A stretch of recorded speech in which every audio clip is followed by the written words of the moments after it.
DreAllDay.com. You're now tuned into the show where you learn the discipline to show up day after day to do the work, the confidence to put yourself out there boldly and authentically, and the mental toughness to continue showing up, doing the work, putting yourself out there, even when the success you've expected to achieve has yet to be achieved. And on top of all this, you get a huge dose of personal initiative. What is that?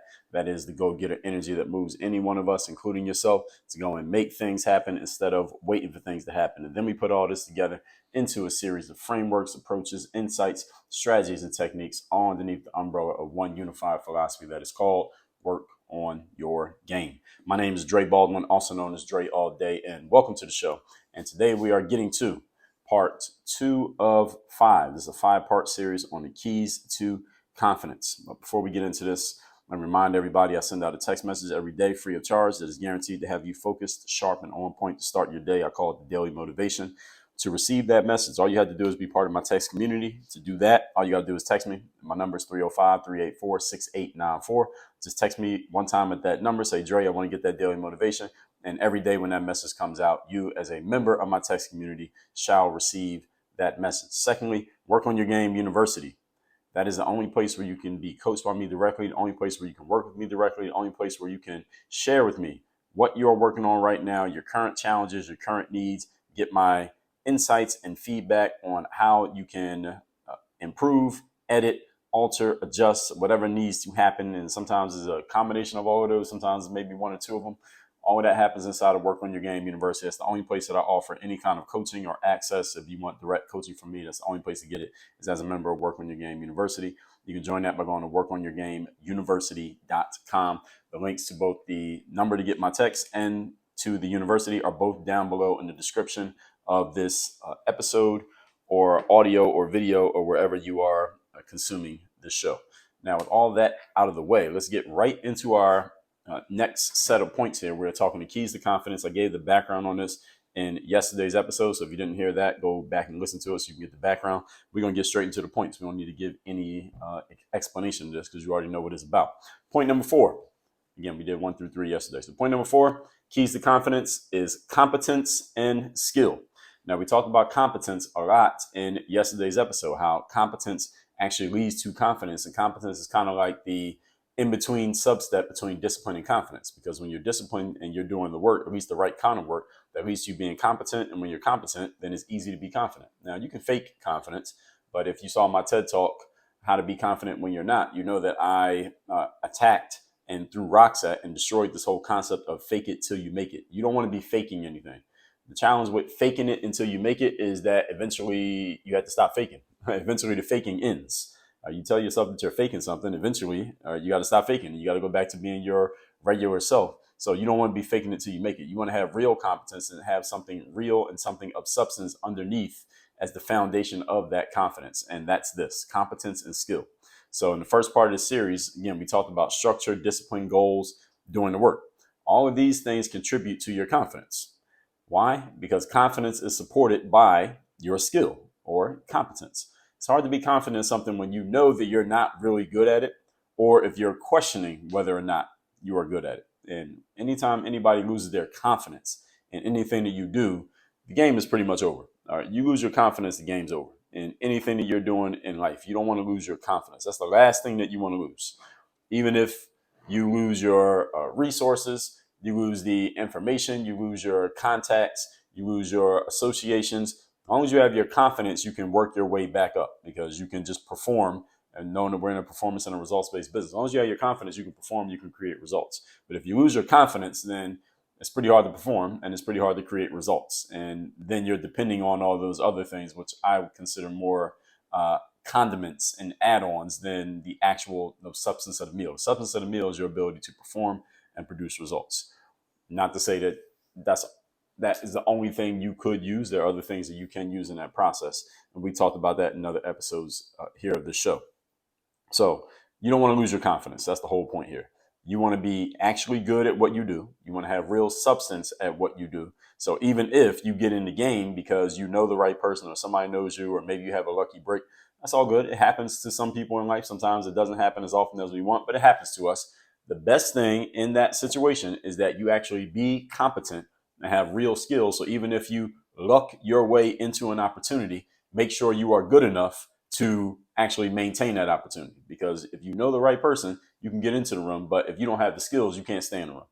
All right. So if your parents or your best friend get you a job somewhere that you did, such that you didn't have to kind of go through the process of everybody else, you kind of got to cut the line because you knew the right person. Listen, that happens. All right.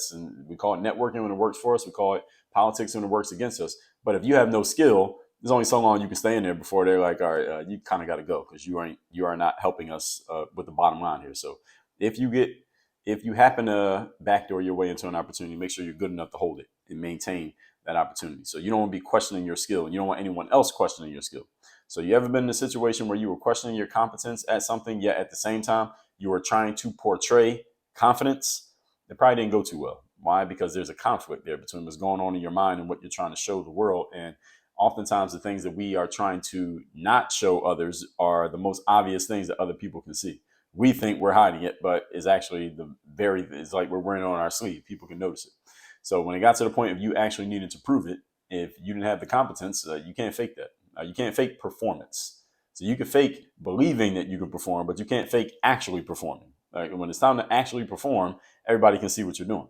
So having competence and skill are strong supporting foundations of confidence. Remember what confidence is your belief in your ability to do something. So if you know you can do it, you don't believe it, you know you can do it, then you're not believing, you know. That's a higher level. You know that, and that's even stronger energy. So do you believe in your ability to walk, or your ability to run, or your ability to tie your shoes? No, you don't believe in your ability to do those things. You know you can do those things. See, believing is something that you're reminding yourself, hey, I can do this, I can do this, I can do this. It's like the little engine that could. I think I can, I think I can, I think I can. When you truly know you can do something, you don't even need belief. You're beyond belief. There's a level beyond belief, and that is knowing. Now, if you know that you can read, you know that you can speak, you know that you can dribble a basketball, again, you don't have to remind yourself that you can do it. You just do it. It just happens naturally. And that natural kind of confidence, that's the kind of confidence that you want to get to. That's the level that you really want to be at confidence-wise, not the level that you have to tell yourself, but the level that your energy and your posture is telling everybody else. Point number 5. We are talking today, again, we're on part 2 of 5 of keys to confidence. Number 5 is preparation and practice. So you notice this is another subject that we touched on in the first part of this series. What supports your competence and skill? You already know the answer to this. It's discipline. What is discipline? Showing up every single day to do the work, as I say in the opening to every episode of this show. Showing up every day and doing the work is where preparation and practice come in. These are the foundational pieces of what Work on Your Game is all about. Discipline is the foundational piece. People ask me, I was being interviewed on somebody's podcast just the other day from when I'm recording this, and they asked, well, Dre, of all the principles of the Work on Your Game philosophy, what's the most important one? And the answer, I only had to think about it. Easy. Discipline. Number 1, discipline. Showing up every day doing the work. The reason why that's the most important one is because showing up every day doing the work leads to competence, which leads to confidence. And also by the law of contrast, because many people are not disciplined. You ask 100 people on the street, hey, is there anything in your life that you want to be more disciplined at? Every single person is going to say yes. And many people even laugh because they know they can give you more discipline at things, but they simply aren't being it, and they're not doing it for whatever reason. So if you can be disciplined at things, by a law of contrast, you're going to have an advantage over a whole lot of other people in the world, simply because a lot of people just don't have discipline. There are a lot of people who have ability, they have resources. All of those things remain untapped. They never squeeze all the juice out of them, simply because they are not doing the work for whatever reason. Whether they're not willing, they're not able, they're just simply not executing, whatever it is. So doing the work supports competence and skill. You want to be competent at what you do, you want to be skilled at what you do, you have to do the work. You have to pay the price. All right, there are no free lunches in this world. First rule of economics, there is no such thing as a free lunch. So this is where the preparation and practice come in. When you are continually working on your game, preparing and practicing, you will be sufficiently competent, which allows you to be confident. And again, working on your game, preparing and practicing, I'm assuming there, I'm going to put it in here, the assumption is that you're preparing and practicing in a way that you actually know what you're doing in your preparation and practice. Some of you, we got to be honest here, some of you are doing preparation and practice in such a way that is you're doing unsupervised preparation and practice, and you are unqualified to prepare yourself for the outcome that you're trying to achieve. So you're preparing and practicing, but in a suboptimal way, such that you're not going to get to your outcome no matter how much you practice, because you have an unqualified teacher. The unqualified teacher is yourself. So some of you need to fire yourself from the current job of being your own teacher slash trainer and get somebody else on the job. I talk about this in episode 2084, when and how to fire yourself. Yes, there are times in life you need to fire yourself, and you should not be in charge of the job. And there's nothing wrong with firing yourself. Firing yourself is actually one of the most empowering things you can do, because number one, you free up your time, energy, and attention to focus on things that you should have the job at, and fire yourself from the thing you shouldn't have the job at. That's number one, frees up your resources. Number two, you now empower yourself to actually get to a higher level, because whoever you replace yourself with is probably going to be better than you at the thing that you were doing. Or even if they're equal to you, or maybe 80% as good as you at what you do, that's fine as well. Because if the thing that you fired yourself from is something that's not super important to the bottom line of your life or your business, does it really need to be at a 100% level? Is it okay if somebody does it 80% as well as you, but the job still gets done? This is the concept of sometimes good enough is good enough. There are times in life when good enough is good enough. I talked about this I talked about when things are not good enough in some episodes, but also in episode 2177.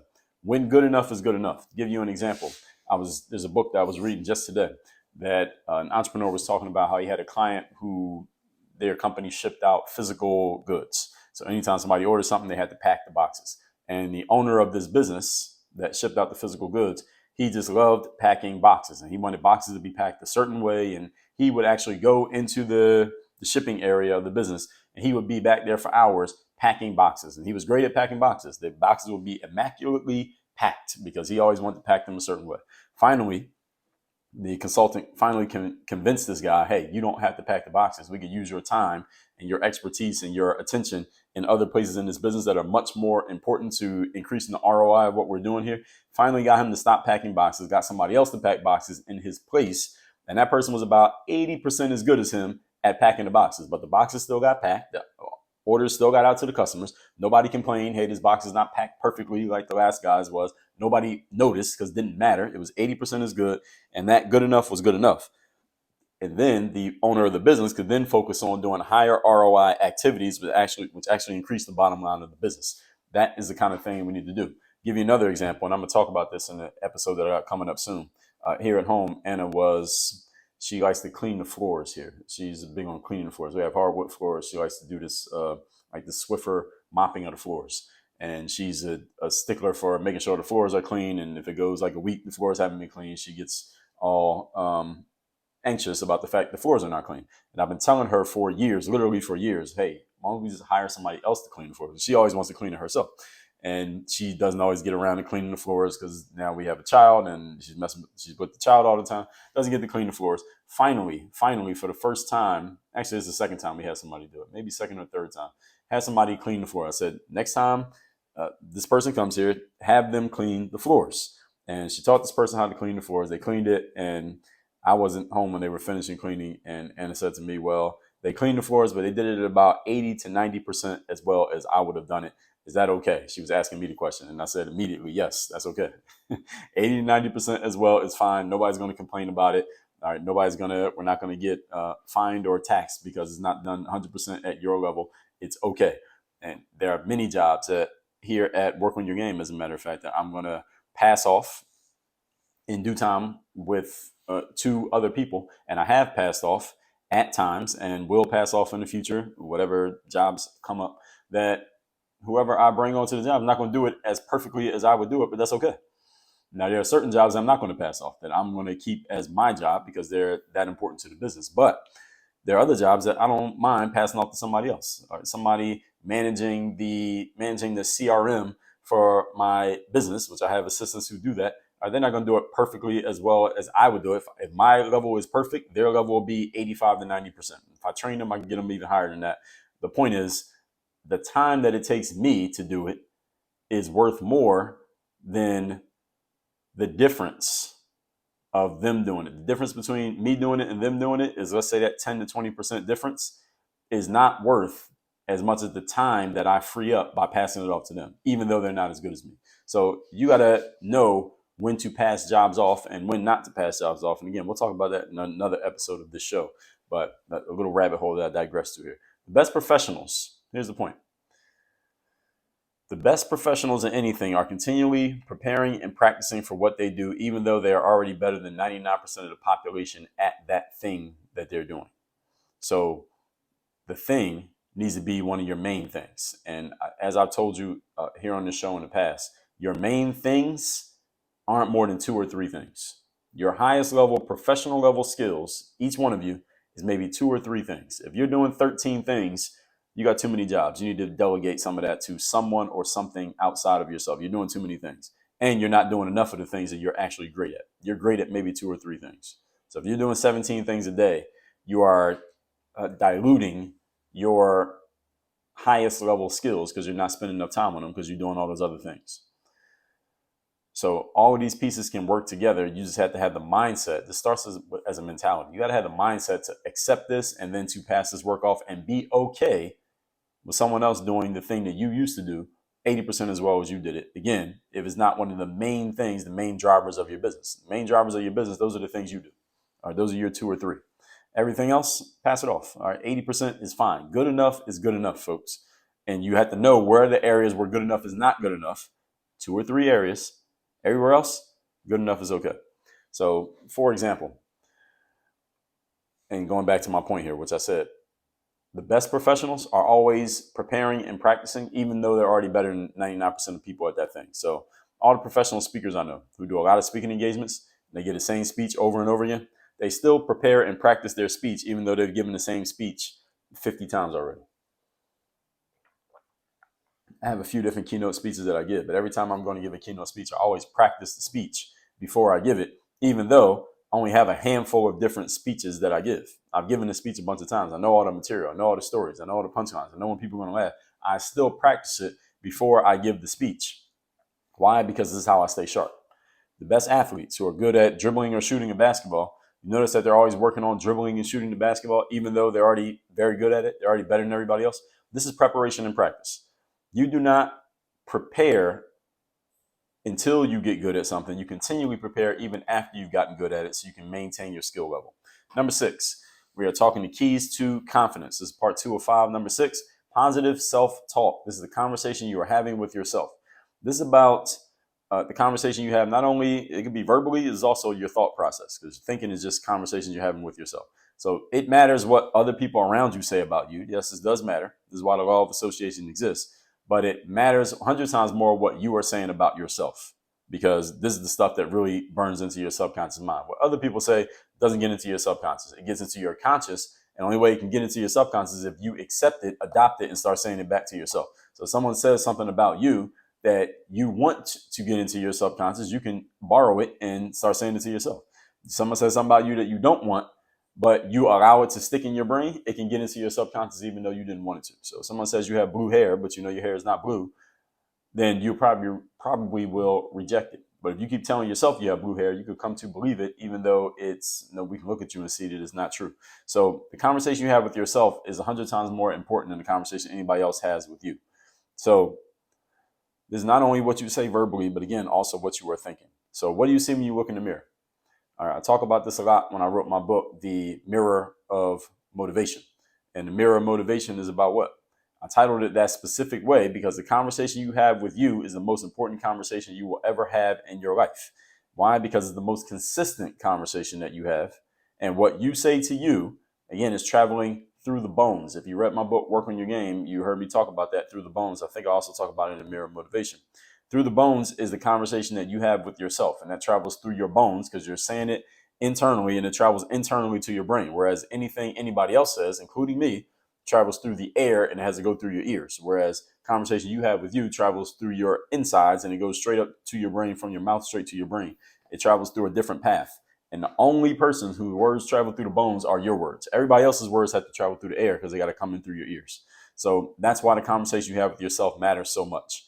This affects your confidence immensely, either positively or negatively, keeping in mind, folks, that there is no neutral. So the conversation you're having with yourself is either affecting you positively or is affecting you negatively. It is not keeping you in the same spot. That is impossible. There is no neutral in the universe. You're either getting better or you're getting worse.